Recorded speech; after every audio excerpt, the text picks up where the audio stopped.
Pat yourself on the back because you are right here, right now, for a reason. Welcome to the On Purpose podcast, where together we will empower ourselves and others to live lives with more passion and purpose. How you doing this morning, Jerrod? I'm fantastic, my friend. My youngest just graduated high school, so Andrea and I are officially done parenting. Wow, the empty nesters, huh? Well, there's still two of them here, but the nest is about to shrink for them. They're about to flap their wings elsewhere. Yeah, well, congratulations. How does it feel? It's good, man. It's good. It's what we worked for many, many years is to get them out to be young adults capable of many great things, and one of them is taking some risk and adventuring on their own. So I definitely get a lot of crazy looks from my peers when I tell them we have no idea what Taya is going to do, nor do we really know what Trey is going to do, but that we encourage them to go do something. So life is good, man. How's Florida? It's great, man. I was at a authentic living and spiritual embodiment retreat from Thursday to Sunday that Courtney put on, and it was great. It was really refreshing. Got to really connect with some awesome people, and it's been really good. Even though yesterday, I don't know what happened, man. It was I just felt drained, low energy, kind of just like cranky. I think just so much energy output over the weekend, but I'm grateful to say that today I woke up feeling blessed and grateful, got a cup of coffee, ready to go. Yeah, that's good. And that feeling you have there, man, honestly, is when you give everything you have to give, right? And that's a great segue for what we're going to talk about today as far as coaching and leading other people. When you truly lead for the benefit of others, you should be exhausted at the end of your day, right? And so coming off a retreat that was like 2 days, right? Yeah, 3. 3 days. Of course you're going to be exhausted. So you got to build in that day after just as a recovery day almost, Yeah, it was a good experience to realize that it's so emotionally draining. And since it's not a physically draining thing, I think it's a little bit more subtle that sometimes you don't even realize it until that next day. You're like, why am I feeling so down and tired? Yeah, no, it's good. And then you get this bounce back where you recharge and ready to go. And I bet like something at some point over the last, since you woke up and felt good today, you've thought about doing another one this weekend because you feel so good. Yeah. Right. So that's exactly right. Yeah, it's very, that's good, man. That means you gave everything you guys had, and I'm sure it benefited those people greatly. I think so. I got some good stories. Stories are always good. All right, well, man, we're excited. We got a guest back on the show today, Ali. Yeah, it's been a while, and I'm really excited to bring our guest for today on. Is he ready to get on here? Let's do it. All right, guys. Well, we're bringing on someone who's definitely not a stranger to leading and coaching others, a good friend of ours as well.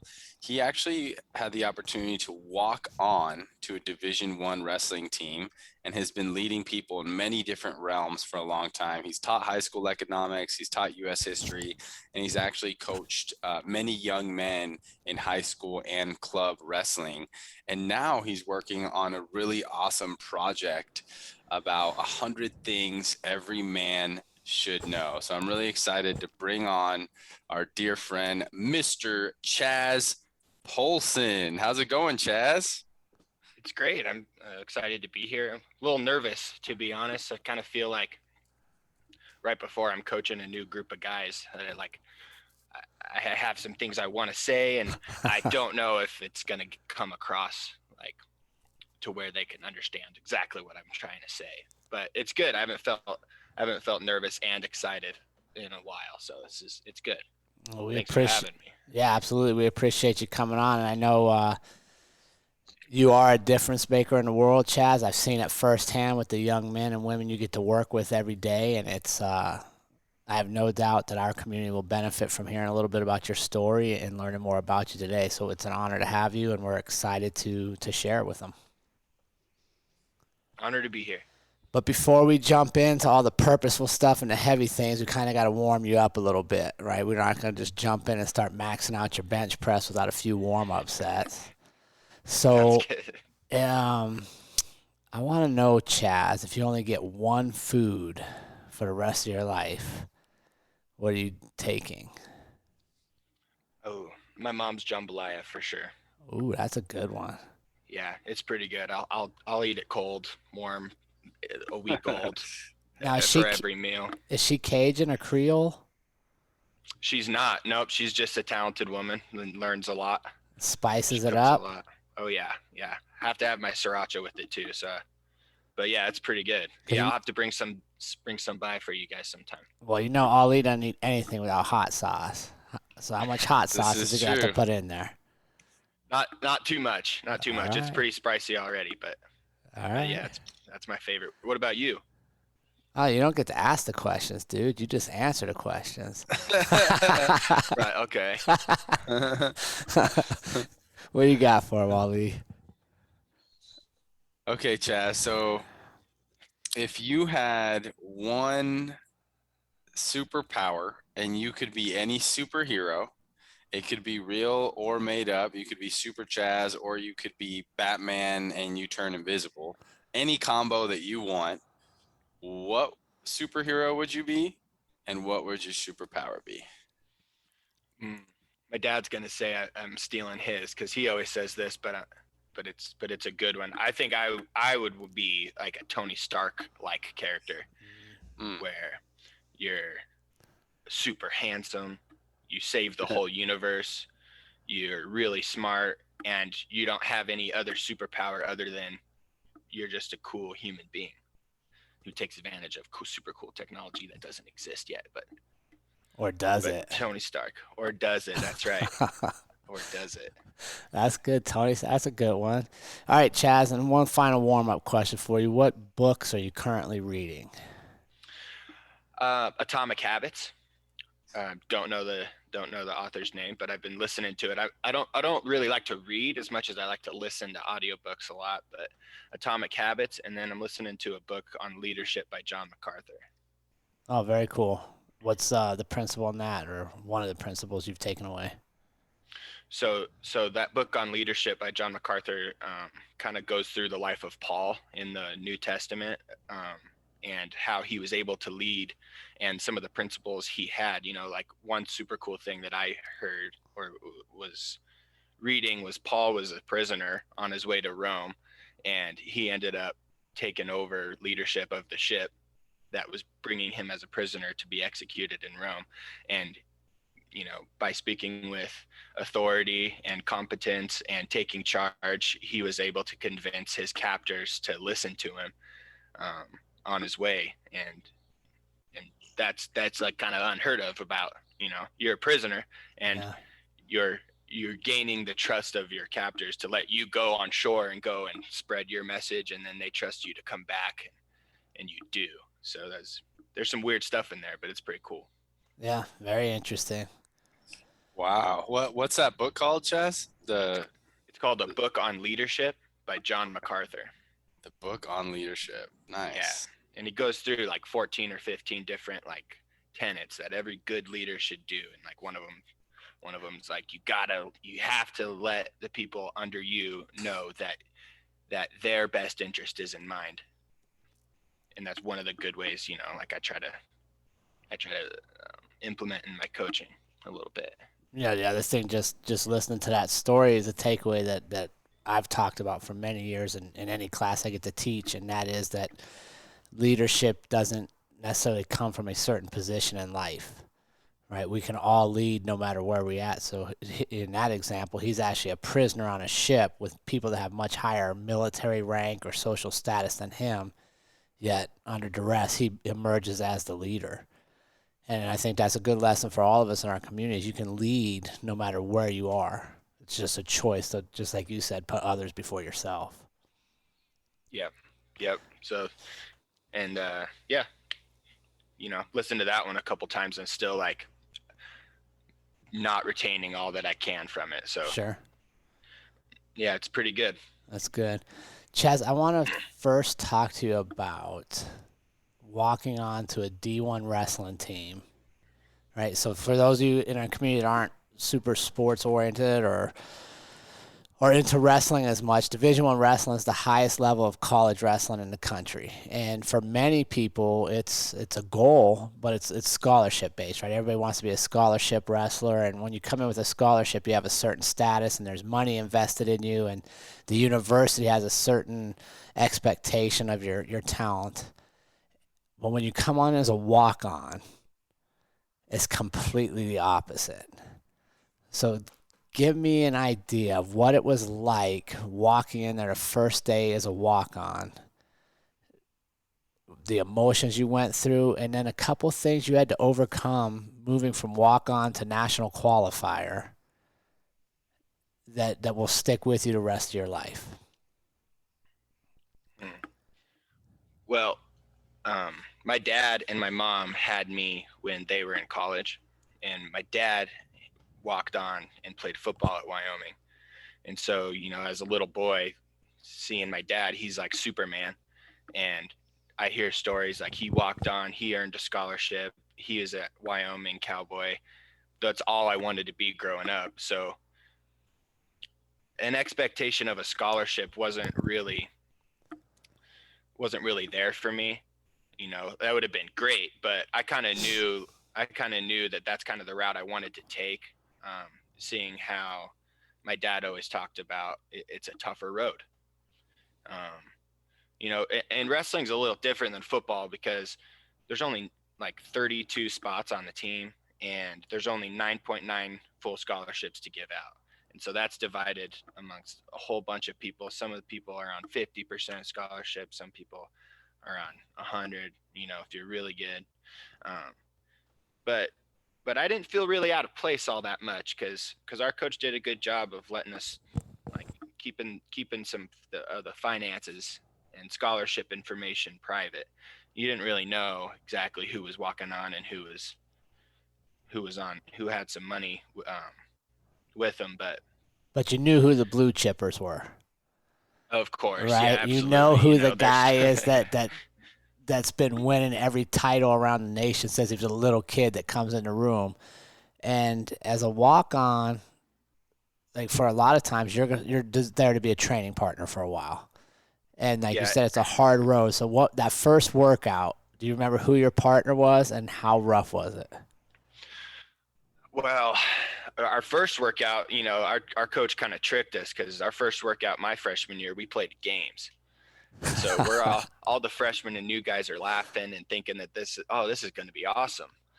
And then the next day, we went through a drill called the no name drill where one guy sprints a whole bunch and comes back on some fresh guys, and we just hand fight guys clubbing on your head. And I went with a veteran, and you kind of realize like, oh man, I'm at the next level. I'm getting my butt kicked a little bit here. But it was good. I had that whole preseason to show that I was capable of withstanding that abuse, if you want to call it, or training to, let them know that you belong in that area. What do you think it was in your dad? What lessons specifically do you think you guys were seeking by taking a walk-on route? Because you were a good high school wrestler in Colorado. Many people remember you wrestling in high school. So I'm guessing you had some scholarship offers or some offers to go other places where you'd been a little higher status than a walk-on.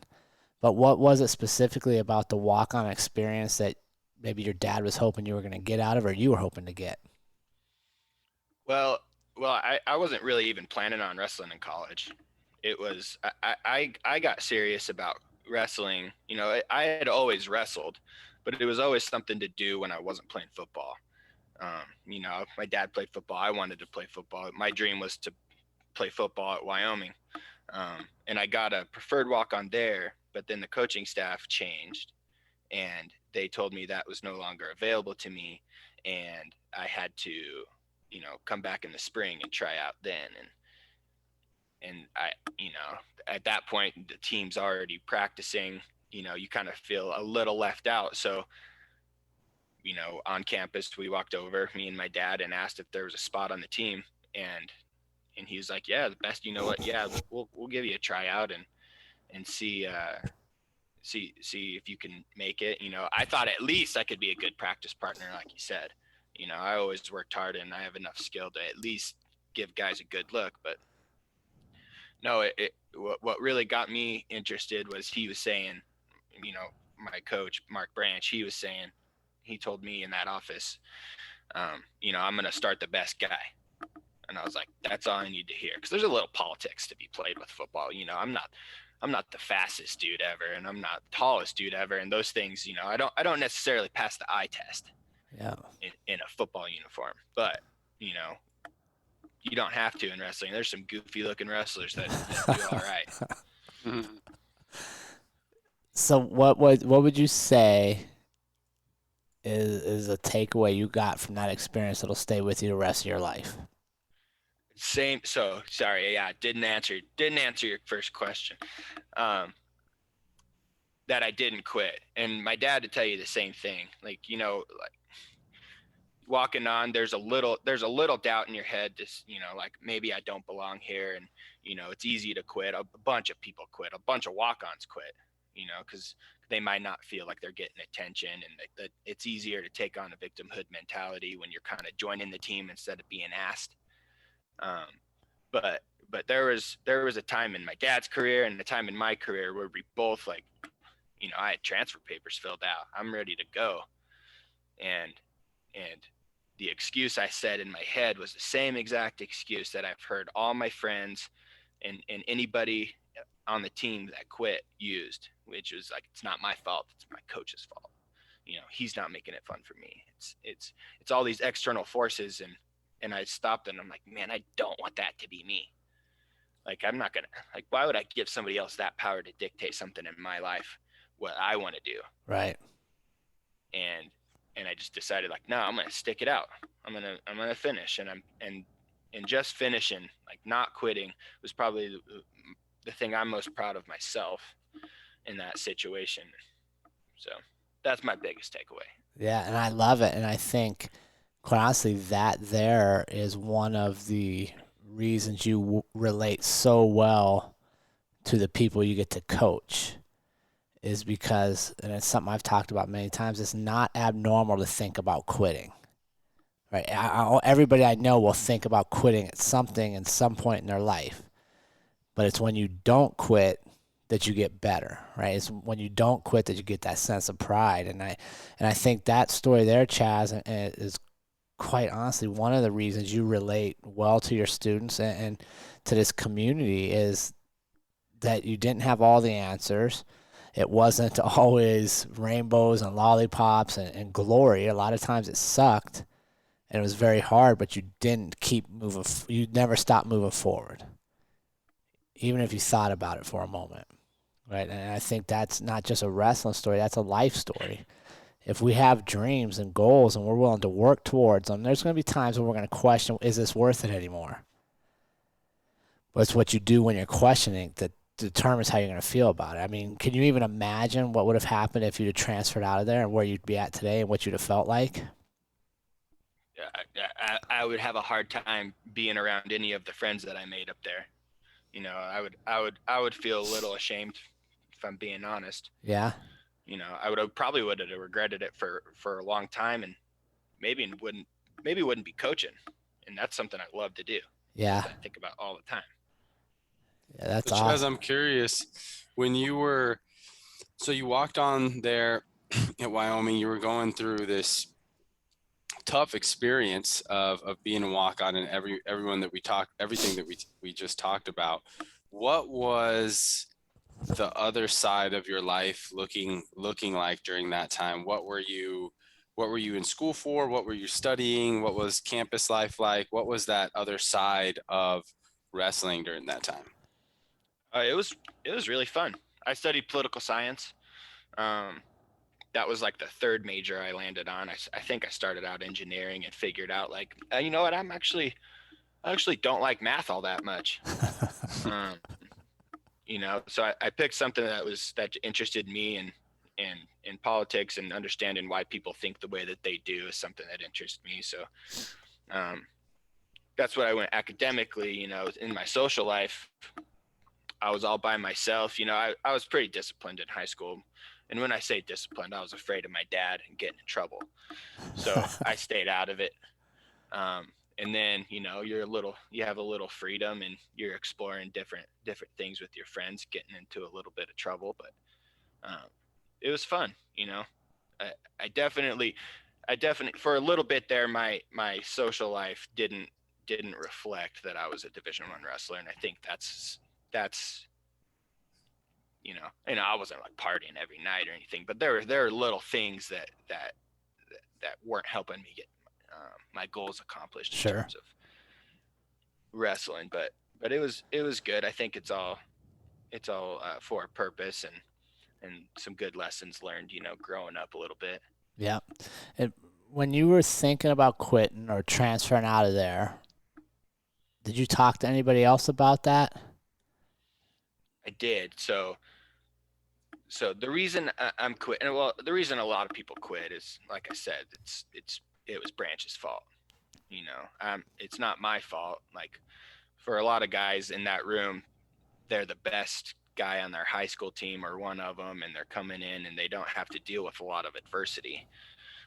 And so when it hits, I feel like our natural reaction is to be like, our ego gets in the way. It's not my fault. It's not my fault. There's no way I'm being soft, or that my failure on the wrestling mat is totally my fault. It's somebody else's.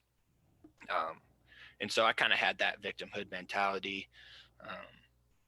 I had an older kid on the team tell me when I was a freshman, who was going through something similar.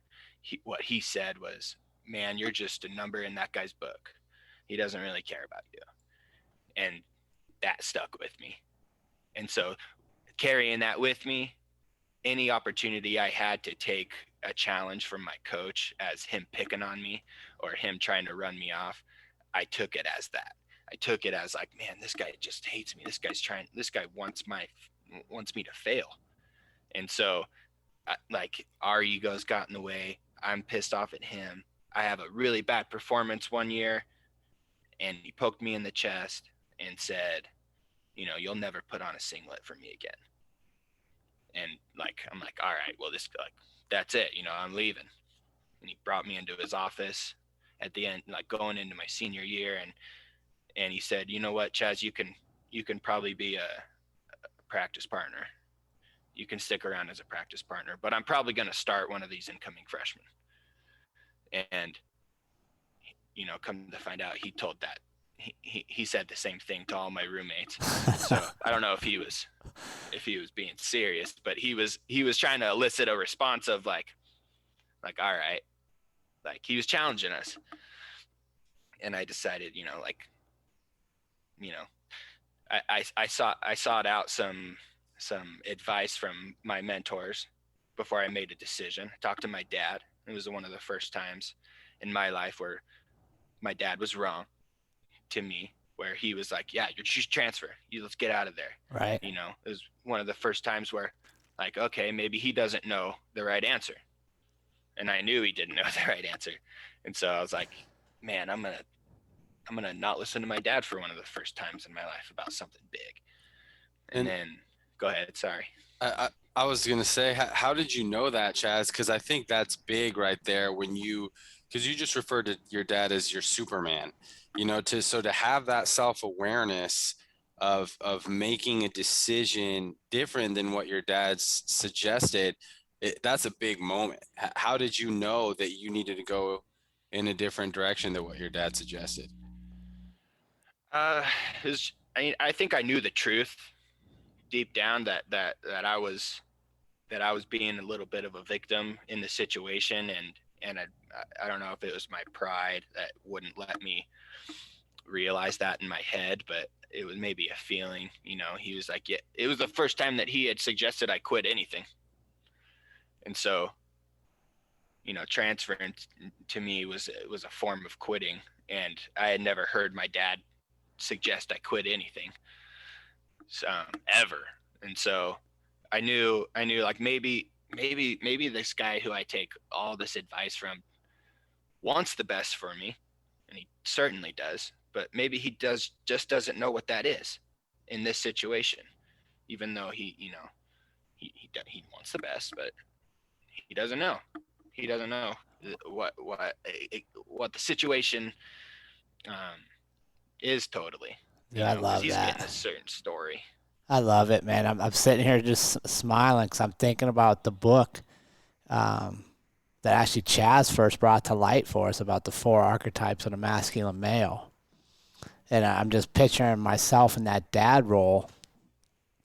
And maybe he did know what was best. And what was best was for you to do whatever you felt you were supposed to do, because you would be living with the consequences forever. Right? So maybe instead of trying to talk you out of what he thought you wanted to do, he just supported it to see where you were going to go. And I'm sitting there and I'm listening, and that's almost like a rite of passage, right? Like you left home where you had all this support, you went on your own, where maybe you weren't the beloved son, you weren't getting all the love and the adulation and attention you would have gotten at home. But look what it created.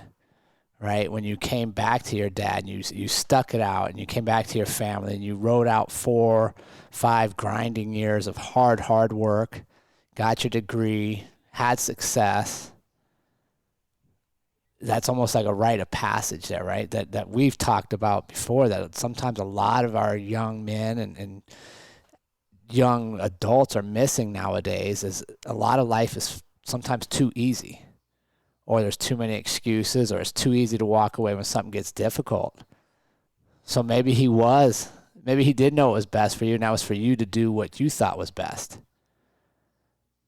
Yeah, this is a really powerful lesson here, because in life we have people who really care about us and really love us, and they may suggest something that is truly out of love and what they believe might be in our best interest.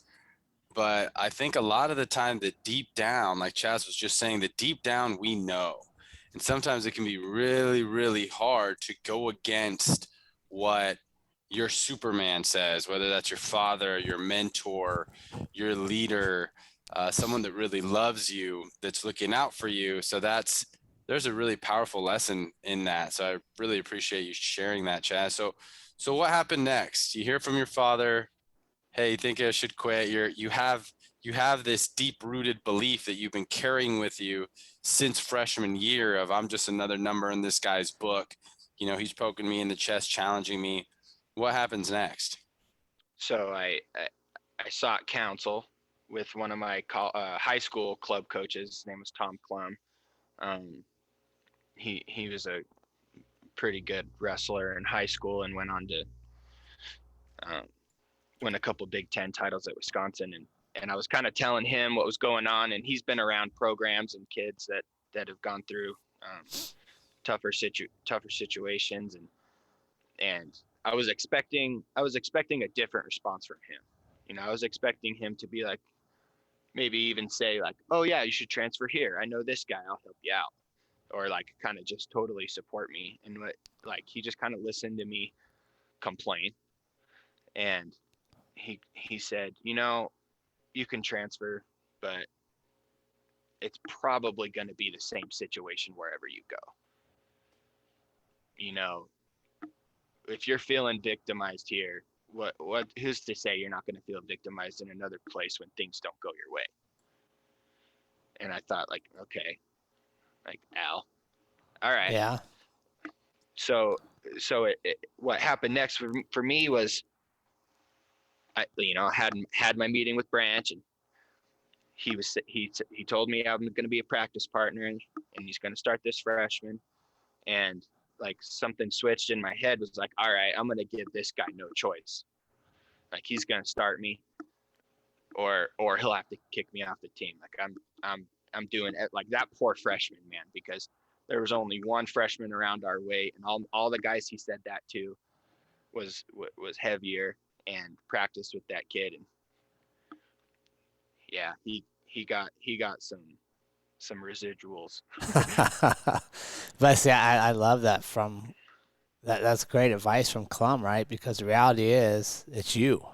The one common denominator here is you. So you can go wherever you want. But if you have the same habits and the same beliefs, you're going to get the same results. And what I like about this is, and that's the point I wanted to get to when I asked if you talked to anybody, you didn't talk at the bar to the other 10 kids that quit. You didn't go ask them, hey, you guys already quit. What do you think I should do? Right? You went to people who had the success or who had status in your life that you looked up to achieve things. So you went and got real information. And that's one of the lessons for our community is when you're at a challenging point, who you seek counsel from is critical, right? Because if you're looking to people that have already given up where you're at, what do you think they're going to tell you to do? They have no experience on the other side versus challenging yourself to go to people who've had the success you've wanted to have. So how does that, Chaz, help me? Because I want to get into this project you're working on. 100 things every man should know. Where did that come from? And what are you learning as you progress through this? So my manhood was definitely challenged, in college, and it was challenged with Branch, and he would just straight up say, like, are you a man, aren't you? Like, well, then do things men should do. And it kind of stuck with me, like what kind of man do you want to be when the going gets tough? Do you want to quit and blame everybody else, or are you going to figure it out and get the job done when the times are tough? And so what brought on this project of 100 things every man should know, little disclaimer, I don't even know if I know 100 things. I'm searching. I'm not gonna lie, when you gave me 100, I was like, dude, I got 10 real good ones. Right. Right. Like, and 100's a lot, but like, not over the course of life though. Right. Yeah, that's right. There's skills you could pick up, and you sit down. I'm about right now I'm like at 50, writing down my own list of what I think. And so what brought this about was really my sister got pregnant. She's having twin boys. They're going to be in my life. They live right down the street. I just got engaged. We want a family soon. I have an interest. I see an opportunity around all these kids that I'm able to speak life into. I feel I have a little bit of a responsibility to figure out, what's the best thing that I could give them. And in order for me to do that, I got to know myself. So I'm asking people I respect and would take advice from, and really anybody, because, good political scientist polls a bunch of people and not just people who they know. What's the top things they think every man should know? If I polled 100 people and they all told me 100 things that they think a man should know, there's bound to be some crossovers. Maybe we can top rank order the top 10, 15, and we can work through, like, all right, like, everyone thinks we should know how to change our own oil, go to, tie a tie, give a speech, back up a trailer, cook bacon with your shirt off. That's a funny one. Because you're tough. Right? Yeah.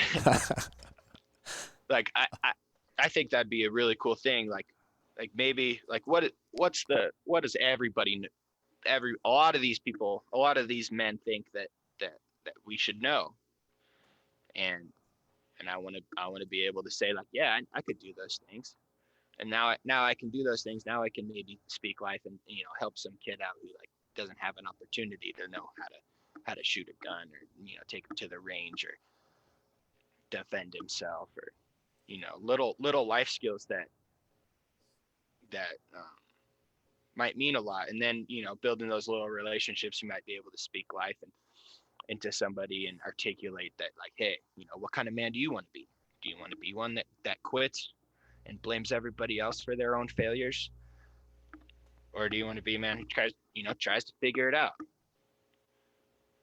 So thinking about like my life's not just about me. I have an opportunity to take a leadership role in the people around me, and I feel like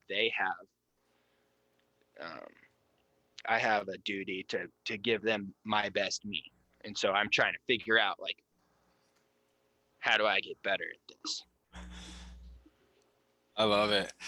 I love it, Chaz. And I remember, so quick story, when I first met you, I think it was before you came to like the fight team, but I had just known that you were like a really D1 wrestler.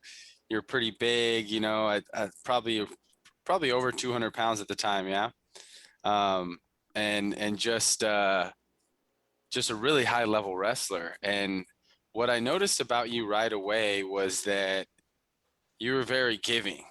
You wanted to you critiqued some sort of takedown that I was doing and gave me like a quick tip on it. And I just knew that you were different than a lot of guys that just came from the fight team, because you wanted to share right away, like without knowing. It wasn't like, I didn't feel like this ego thing. You wanted to share, but you were also still highly competitive. I still have a Chaz souvenir on my rib from a rib injury from a live MMA sparring session. But I realized very quickly that you were a very giving person. You wanted to share your knowledge. And I'm wondering, how did you get to that place? Because it's not everyone wants to, especially at such a young age, just coach and share and give.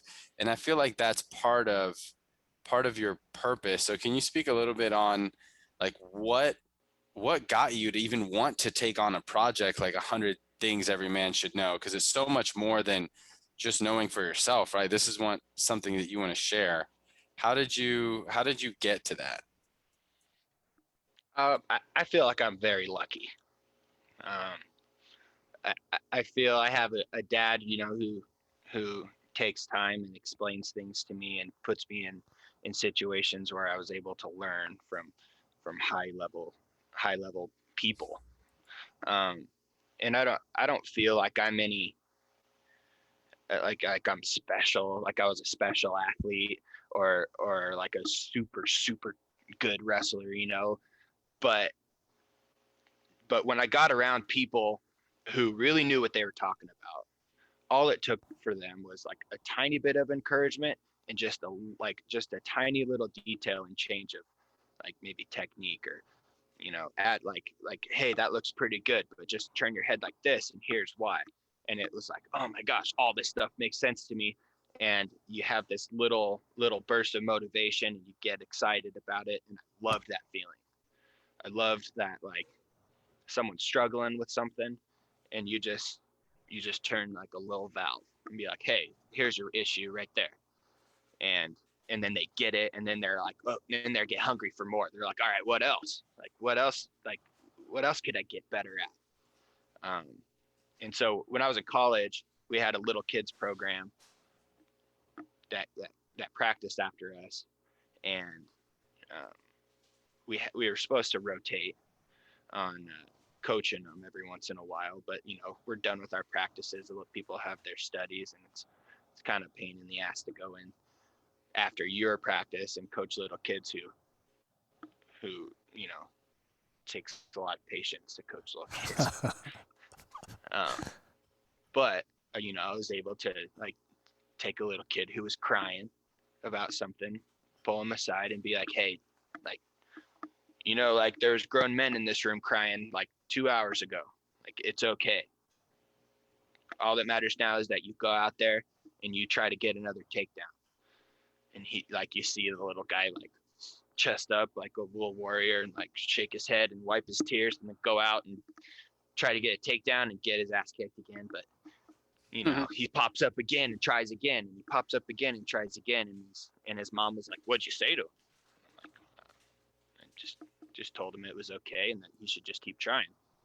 And he believed me. And I'm like, wow, that didn't take much.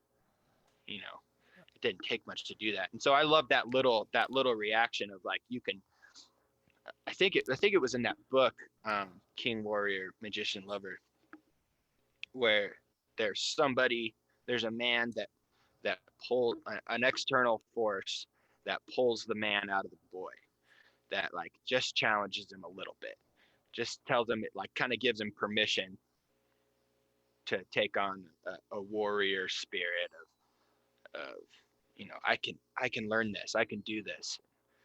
And that was done for me, and I felt like it's not that hard, and some kids don't ever get that and have it explained to them in a way that makes sense to them.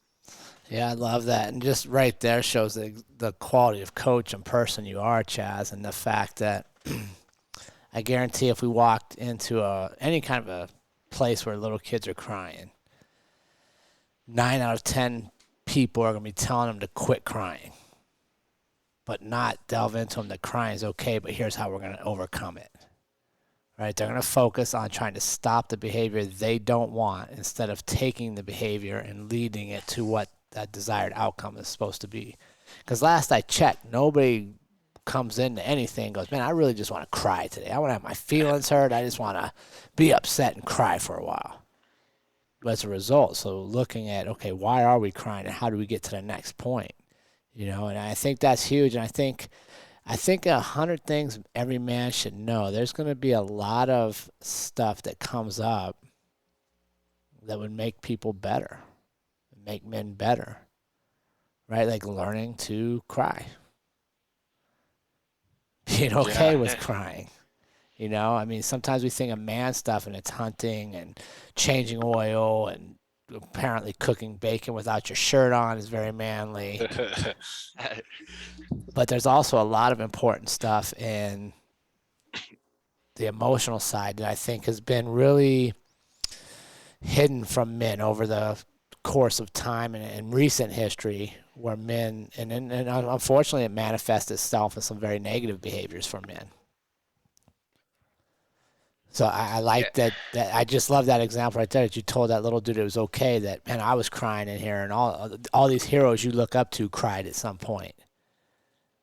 Because just like you looked up to your dad, every little person looks up to their coach. The majority will look up to their coach that way, and when their behavior is normalized and they're like, what, man, Chaz cried in practice? Okay, now I'm going to go harder. Right? And all it took was just that little bit of belief that, hey, what I'm doing is okay. And I think that's huge. And I'm super excited to see where 100 things every man should know goes for you. And it should be a book, probably. Yeah, I mean, someone's got to edit it. I'm not too good at spelling. Oh, dude, that's why we outsource editing. Yeah, well, no, I heard a good quote the other day, and it kind of triggered it a little bit when you were talking about like crying, and crying is kind of like, it is a conflict within yourself. You're crying for a reason, like maybe it could be a loss, or in stressful situations, like especially in men, like we have that conflict of like, oh, don't cry, your dad's watching, and there's a little bit of conflict. But I heard this quote, and I wrote it down. It was by Jordan Peterson. He said, conflict delayed is conflict multiplied. So like, yeah, maybe we can teach a little kid, like, let's figure out why this is, why are you feeling this way? Let's deal with it now so it doesn't blow up and then you become a victim and want to quit the wrestling team. Why are you feeling this way? Let's figure it out, and we can move past it. Conflict delayed is conflict multiplied. Yeah, I feel like we don't do good. We don't do good with confronting conflict all that much. Or even being just honest with it, right? That I have this internal conflict and I don't want to have the conversation that's required to solve it, so I just suppress it. And then I suppress it and I suppress it, and then it erupts into something that's completely not even associated with the initial problem anymore. It's so overreactive. But I think that's why, for our community and anybody that listens, when you coach and when you give to others and when you step into leadership roles, going all the way back to your very first example of the book you're reading, when you choose to lead others, no matter your position in life, you're helping develop skills in yourself as well. Right? Like there's always that adage, when you start coaching, you learn more because now you're seeing fine details and you're having, like Ali, he's exhausted on Monday from coaching all weekend because he's having to tweak each message to make sure it hits the mark for each individual in there, and you're paying so much attention to what they're getting from you, and that's critical. And I think that is one of the things, honestly, if I could do 100 things every man should know, it would be how to give, right? Just how to give. Give what? Give what specifically? Everything. Just give of yourself, right? Give your knowledge, give your time, give your emotions. I think one of the things that men are very, not, I wouldn't say very, but a lot of men struggle with is trying to protect everything, right? Like I'm driven in my career, so I'm trying to move up the ladder. So I don't share all my information because, well, shit, now Chaz might use it to get promoted.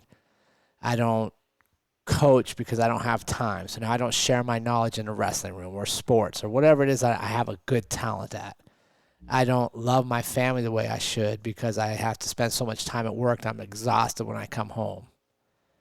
I don't take time to embrace nature around me because I'm always so busy, right? Like if a man could just stop and say, okay, one of the things I have to do is I know how to give.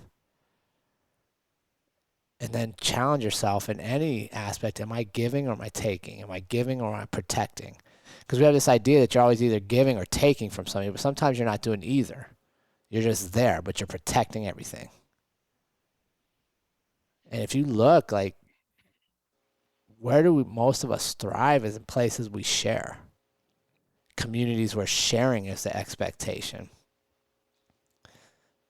And I think that's huge, Chaz. And I think what you're doing is very, very honorable, man. I'm privileged to have you in our life. I know you made a huge difference in our son's life, and you, I think you said it best. You're not the best wrestler. You're not the best athlete.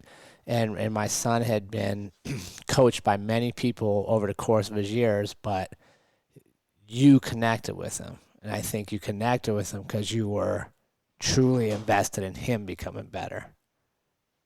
And you shared. And I'm sure you taught him some new techniques and stuff, but what I really saw was a kid that knew somebody else believed in him. And that message right there, Chaz, that Jordan Peterson quote, that is true to your ethos. Conflict delayed is conflict multiplied, because in your story, that transfer would have been a conflict delay. Sure. You know, and like you said, you would have multiplied it by going somewhere else, having the same experience, but you chose to take that conflict head on. And now moving forward, you are sharing that message with the people you coach. It's not telling kids, hey, don't cry. You're not delaying that conflict for these kids. You're telling them, hey, it's okay. What's going on? What's up? And you're giving them the opportunity to deal with that conflict head on. And that's something that lesson transcends age. You don't have to be a little kid to do that. How many times in life do we not have the hard conversation with our spouse, with our boss, with our friend? We just delay. We delay because it's uncomfortable, right? But that message, I'm so glad you brought up that quote, because I really feel that is a big part of who you are and what you bring to the world. Is don't give up, and let's face this conflict now so it doesn't multiply.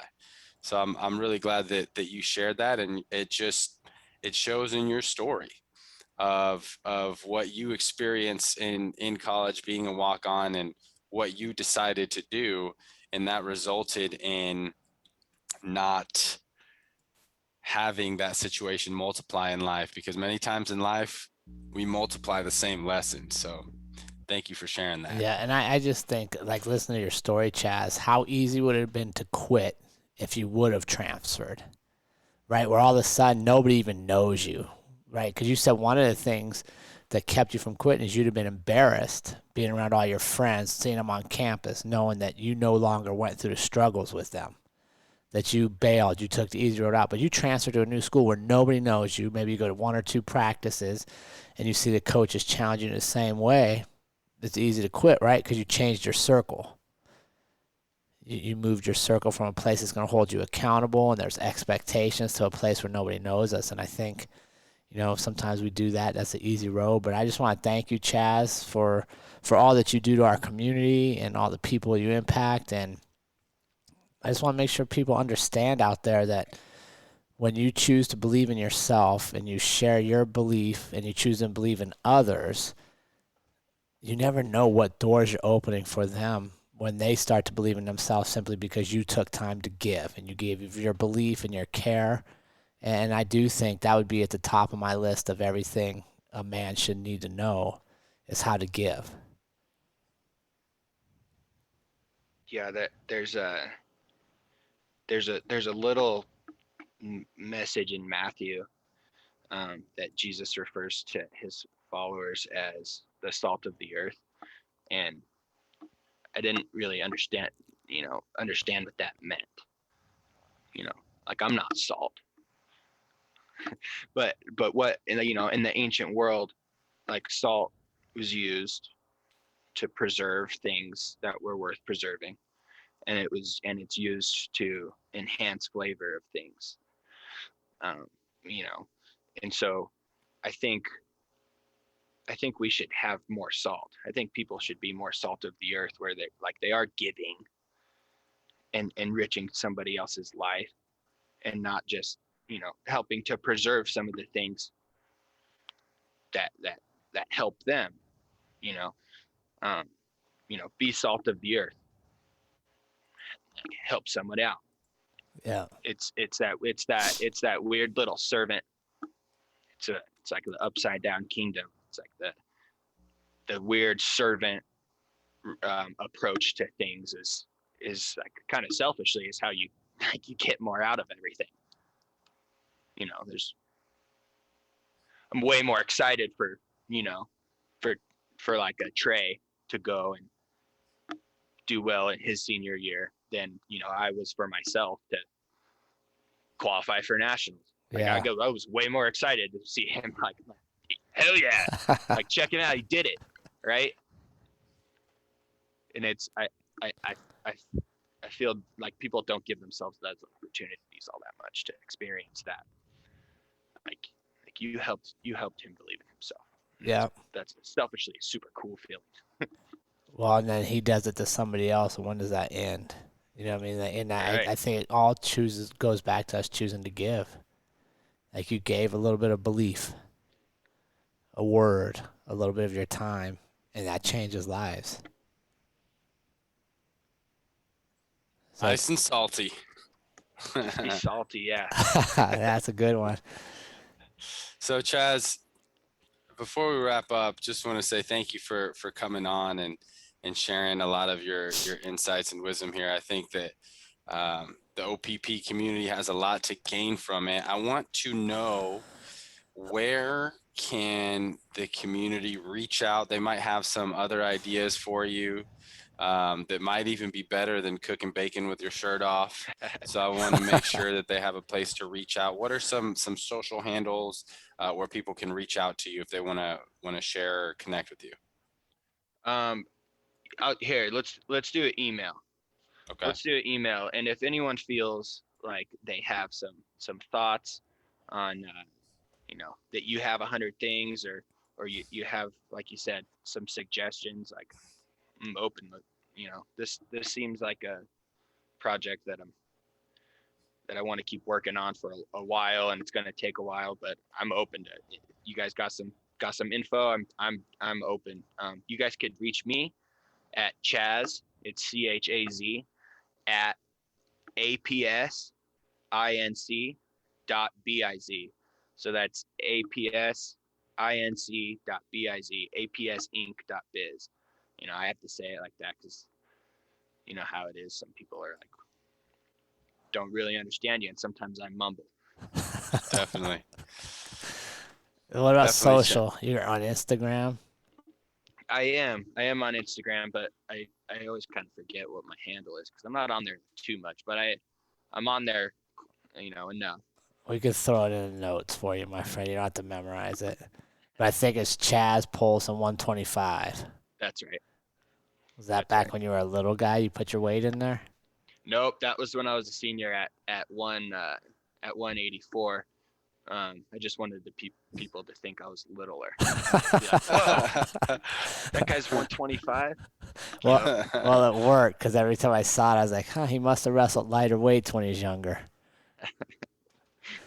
Well, awesome, Chaz. We appreciate you taking time to join us this morning and to share your story with our community. And I hope many of you out there will take some time to participate in Chaz's research of 100 things every man should know and submit your list to him. And if you didn't have cooking bacon without a shirt on, maybe you add that. I'll steal that because I didn't even know that was a thing. But now I only got 99 more to think of. Right on. And Thanks, guys. Thanks for having me. Yeah, we appreciate it. And I'll get some video as soon as Trey gets up. I'm making him cook bacon with no shirt. I'm going to teach him how to do that. Yeah. Thanks, Chaz. Thank you, Chaz.